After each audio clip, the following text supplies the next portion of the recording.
Baik,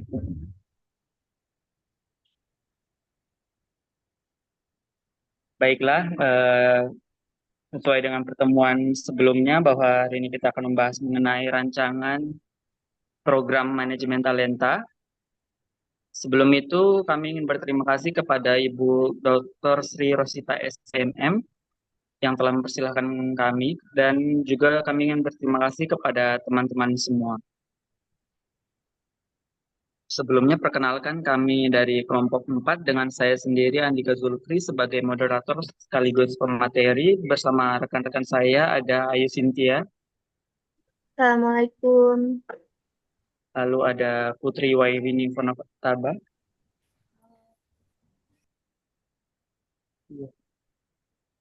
Selamat siang.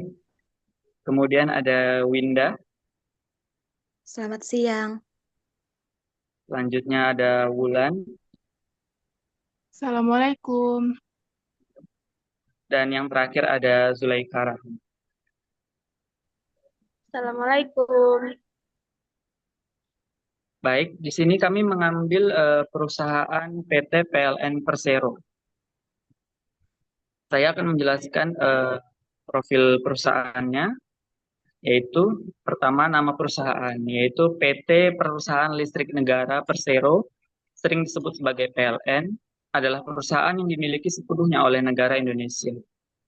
Untuk industrinya sendiri, PLN bergerak di sektor ketenagalistrikan, bertanggung jawab atas produksi, transmisi, distribusi, dan penjualan energi listrik di seluruh wilayah Indonesia. Ukuran perusahaan sendiri. Sebagai perusahaan besar, PLN memiliki ribuan karyawan, fasilitas produksi yang tersebar di seluruh Indonesia, dan jaringan distribusi listrik yang menjangkau berbagai wilayah, mulai dari kota besar hingga daerah terpencil. Lokasinya yaitu kantor pusat PLN terletak di Jalan Trunojoyo, Blok M nomor 135, Kebayoran Baru, Jakarta Selatan. Lokasi ini menjadi pusat pengendalian operasional perusahaan. Dan yang terakhir yaitu kapan pendiriannya. PLN didirikan pada tanggal 27 Oktober 1945, tidak lama setelah proklamasi kemerdekaan Indonesia, dengan tujuan mengelola sumber daya listrik nasional yang vital bagi pembangunan negara pasca kemerdekaan. Penjelasan selanjutnya akan dijelaskan oleh rekan saya, Ayu. Selanjutnya kita bahas yaitu visi dan misi dari PT PLN Persero. Yang pertama itu visi. Visi dari PT PLN Persero yaitu menjadi perusahaan listrik termuka se-Asia Tenggara dan menjadi pilihan pelanggan untuk solusi energi.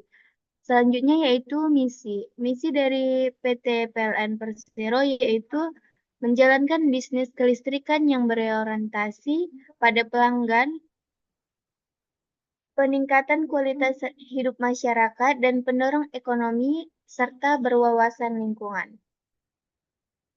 Next. Selanjutnya, kita akan mengidentifikasi kebutuhan talenta. Yang pertama, analisis kebutuhan, penilaian kebutuhan. PT PLN Persero membutuhkan pengembangan talenta untuk mengatasi masalah kesenjangan usia karyawan, kurangnya fleksibilitas dan penempatan pegawai, dan ketidaksesuaian kompetensi dengan kebutuhan struktural perusahaan. Yang kedua yaitu tujuan. Tujuan dari analisis kebutuhan ini yaitu meningkatkan kompetensi dan kebutuhan karyawan sehingga mereka mampu memenuhi kebutuhan perusahaan dalam mencapai target strategisnya. Selanjutnya yang kita bahas yaitu keterampilan utama. Yang pertama, kepemimpinan. Kepemimpinan menjadi salah satu fokus utama melalui program Leadership Development Program yang dirancang untuk mengembangkan talenta di posisi kunci supervisor. Selanjutnya yaitu kompetensi utama, yaitu orientasi layanan pelanggan, orientasi pada pencapaian, dan pembelajaran berkesinambungan.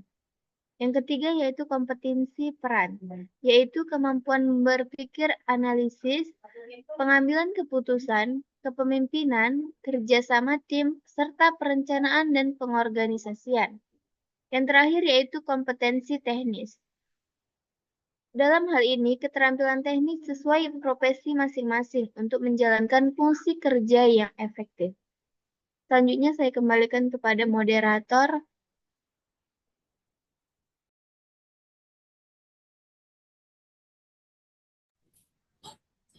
Baik, Materi selanjutnya akan saya serahkan kepada Putri. baik, terima kasih Andika. Selanjutnya di sini ada strategi rekrutmen PT PLN atau Persero. Nah, strategi rekrutmen PT PLN Persero di sini memiliki dua sumber rekrutmen yang secara online dan secara offline. Nah, yang pertama secara online, platform pekerjaan PT PLN dapat menggunakan berbagai platform pekerjaan online yang sudah populer seperti Jobstreet, Callbird, atau platform serupa lainnya. Ini memungkinkan jangkauan calon karyawan lebih luas secara geografis. Yang kedua, LinkedIn. Platform profesional ini efektif untuk menjangkau calon karyawan dengan keahlian khusus atau pengalaman yang sesuai dengan kebutuhan. LinkedIn juga dapat memudahkan proses penelusuran kualifikasi calon karyawan melalui proses profil yang tersedia. Yang ketiga, situs web pekerjaan. Nah, PT PLN memiliki portal rekrutmen di situs web resminya yang menjadi wadah utama untuk mengiklankan posisi pekerjaan, program rekrutmen, dan informasi terkait persyaratan pelamar. Yang berikutnya, sumber rekrutmen secara offline. Yang pertama ada job fair. Ini mengikuti job fair di berbagai lokasi strategis, memungkinkan PT PLN atau Persero untuk menjangkau calon karyawan yang efektif, yang aktif mencari pekerjaan. Job fair biasanya diadakan di kota-kota besar dan kampus-kampus. Yang kedua, kampus atau kampus rekrutmen. Nah, PT PLN bekerja sama dengan universitas atau perguruan tinggi untuk merekrut talenta segar, terutama yang berasal dari jurusan teknik atau bidang yang relevan dengan industri energi. Program ini efektif untuk mencari kandidat yang baru lulus. Yang terakhir ada referensi dari karyawan. Sistem referensi dari karyawan yang sudah ada merupakan strategi untuk memperoleh calon yang sudah direkomendasikan berdasarkan pengetahuan atau jaringan internal karyawan. Selanjutnya saya kembalikan kepada moderator. Terima kasih. Penjelasan berikutnya akan dibawakan oleh Windu.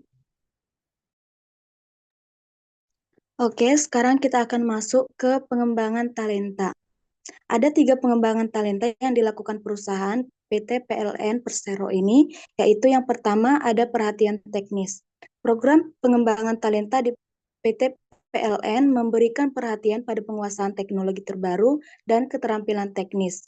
Ini terlihat dari program Job Enrichment dan Job Enlargement, di mana karyawan mendapatkan kesempatan untuk memperluas keterampilan mereka melalui penugasan pada proyek-proyek khusus, workshop, seminar, dan pelatihan teknis secara langsung di lapangan. Ini bertujuan agar karyawan tetap update dengan perubahan teknologi dan tuntutan industri. Yang kedua, mereka melakukan program leadership development, yaitu ini adalah salah satu fokus utama perusahaan ini untuk meningkatkan keterampilan kepemimpinan. Pelatihan ini ditujukan untuk mempersiapkan kader pemimpin masa depan, baik di level supervisor maupun manajemen atas. Metode yang digunakan termasuk coaching, mentoring, dan konseling atau biasa disebut dengan CMC yang dilakukan secara rutin untuk memberikan bimbingan kepada calon pemimpin dalam mengembangkan keterampilan manajerial dan kepemimpinan mereka. Dan yang terakhir ada pengembangan karir.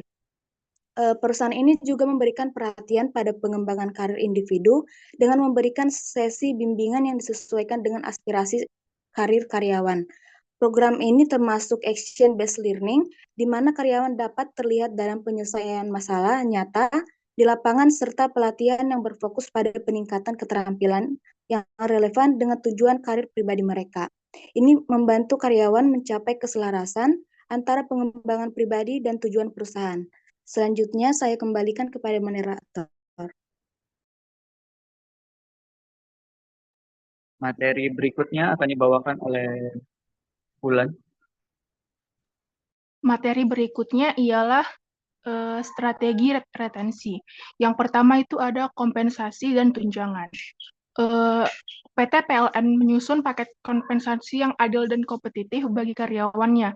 Dalam manajemen talenta, salah satu kriteria untuk mempertahankan karyawan berbakat adalah dengan memberikan kompensasi yang layak sesuai dengan kinerja dan jabatan.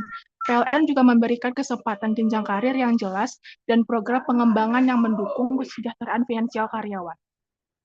Yang kedua itu benefit tambahan. PLN juga menyediakan benefit tambahan berupa program kesehatan, kesejahteraan, dan fasilitas bagi karyawannya. Dalam program manajemen talenta, keseimbangan antara kehidupan kerja dan pribadi juga menjadi perhatian bagi PLN, di mana karyawan diberikan akses ke fasilitas yang mendukung kesejahteraan mereka secara holistik. Yang kedua itu budaya perusahaan.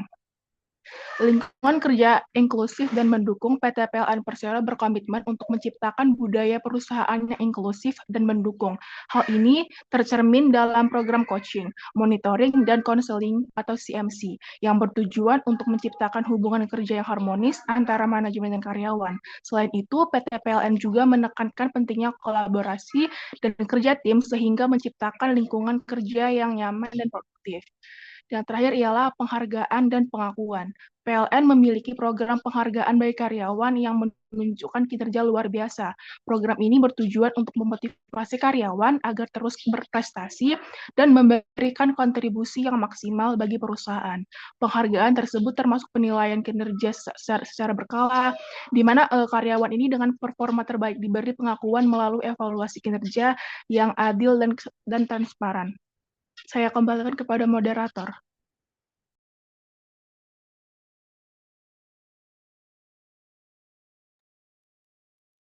Materi selanjutnya yaitu akan dibawakan oleh Zulaika Rahma.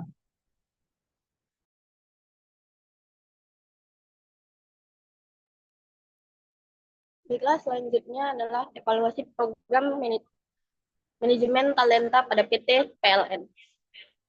Dalam evaluasi program manajemen talenta pada PT PLN terdapat metode evaluasi dan juga tindakan revisi. Dalam evaluasi, PT PLN menggunakan KPI atau presentase talent yang telah dikembangkan pada level supervisor maupun presentasi pemenuhan jabatan struktural pada posisi strategis, dan juga menggunakan MLK, yaitu pengukuran tingkat kedewasaan program berdasarkan pelaksanaan dan proses pengembangan kader untuk mengukur pencapaian program manajemen talenta. Lalu ada observasi langsung, di mana supervisi dan observasi dilakukan oleh manajer untuk menilai efektivitas program melalui meeting facilitation, evaluasi, dan konseling, serta penilaian kurikulum kepemimpinan. Serta melakukan proses fit and proper test dan uji portofolio kompetensi, atau melakukan tes kelayakan dan menguji kompetensi untuk menilai kemampuan talenta.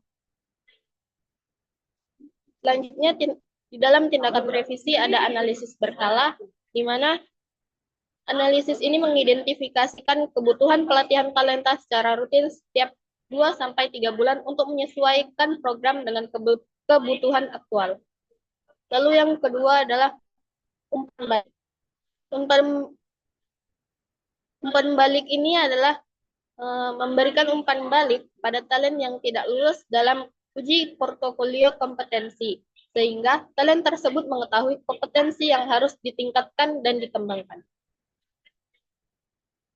Lalu yang ketiga ada evaluasi, yaitu melakukan evaluasi kembali berhasilan program bukan hanya dari capaian kinerja talent atau MLK dan KPI, tetapi juga peningkatan kompetensi talent setelah mengikuti program pengembangan, sehingga penyelenggara tahu apakah program pengembangan yang diberikan untuk talent dapat mengisi gap kompetensi yang dimiliki. Materi selanjutnya akan dijelaskan oleh teman saya. Yang keenam yaitu rencana implementasi dan monitoring manajemen talenta. Dalam hal ini ada rencana implementasi. Yang pertama yaitu penyusunan kriteria talenta, yaitu mengintegrasikan hasil pengukuran pencapaian kinerja dan kompetensi individu untuk memastikan proses identifikasi kandidat talent yang lebih tepat. Yang kedua yaitu seleksi dan penetapan talenta. Artinya yaitu melakukan seleksi berdasarkan tahapan yang sudah ditentukan. Misalnya administrasi, asesmen potensi, asesmen kompetensi, dan evaluasi hasil seleksi. Guna untuk menyaring calon pegawai yang sesuai dengan kriteria talent yang ditetapkan. Yang ketiga yaitu program pengembangan talenta, yaitu menjalankan program-program seperti job assessment, special assessment, dan on-the-job development untuk meningkatkan kompetensi dan kesiapan talent untuk mengisi posisi kunci di perusahaan. Yang terakhir yaitu penugasan posisi kunci, artinya menempatkan pegawai talent pada posisi supervisor yang sesuai setelah mengikuti program pengembangan seperti uji portofolio untuk memastikan talent berkontribusi langsung pada pencapaian tujuan strategis perusahaan. Selanjutnya akan disambung oleh teman saya. Selanjutnya ada monitoring. Yang pertama, monitoring kemajuan program. Mengukur maturity level indikator atau MLI dan Key Performance Indicator atau KPI. Yang kedua ada evaluasi hasil program. Mengadakan evaluasi berkala setiap 2-3 bulan untuk menilai aktivitas pelatihan program pengembangan untuk mengidentifikasi kebutuhan pelatihan tambahan dan memastikan peningkatan kompetensi talenta. Yang ketiga ada umpan balik dari proses seleksi. Memberikan feedback kepada talent yang tidak lulus dalam ujian portofolio, kompetensi, dan fit and proper test untuk memfasilitasi pengembangan kompetensi dan persiapan untuk suksesi jabatan. Yang terakhir ada observasi langsung. Supervisi oleh atasan untuk mengamati efektifan program seperti coaching dan kurikulum kepemimpinan untuk mendapatkan data kualitatif tentang keberhasilan program dan membuat perbaikan yang diperlukan. Selanjutnya akan dilanjutkan oleh rekan saya.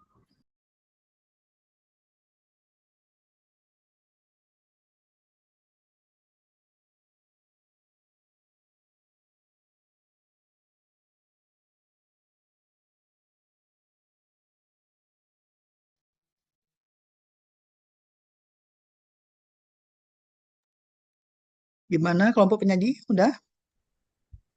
Selanjutnya akan dilanjutkan oleh Winda.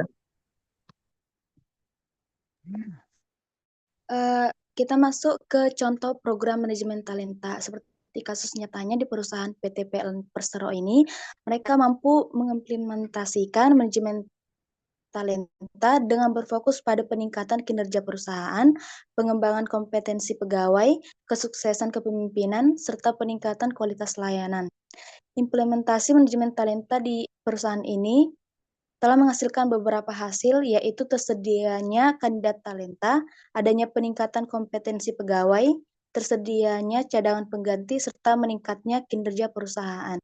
Saya kembalikan kepada moderator.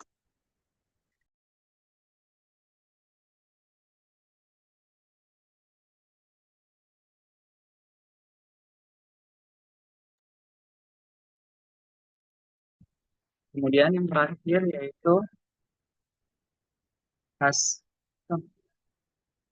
contoh kasusnya yang hasil implementasinya yaitu distribusi Jawa Barat telah menghasilkan beberapa hasil, yaitu tersedianya kandidat talenta, adanya peningkatan kompetensi pegawai, tersedianya cadangan pengganti, serta meningkatnya kinerja perusahaan. Itu saja yang dapat kami sampaikan mengenai materi hari ini. Kami ucapkan terima kasih. Wassalamualaikum warahmatullahi wabarakatuh. Saya kembalikan kepada Ken. Baiklah, sesuai instruksi dari Ibu dosen bahwa hari ini hanya 4 kelompok yang presentasi. Jadi waktu dan kesempatan saya kembalikan kepada Ibu Sri Rosita. Terima kasih, Bu. Baik, terima kasih kembali para penyaji. Ya, Kenny, di recordnya dimatikan saja.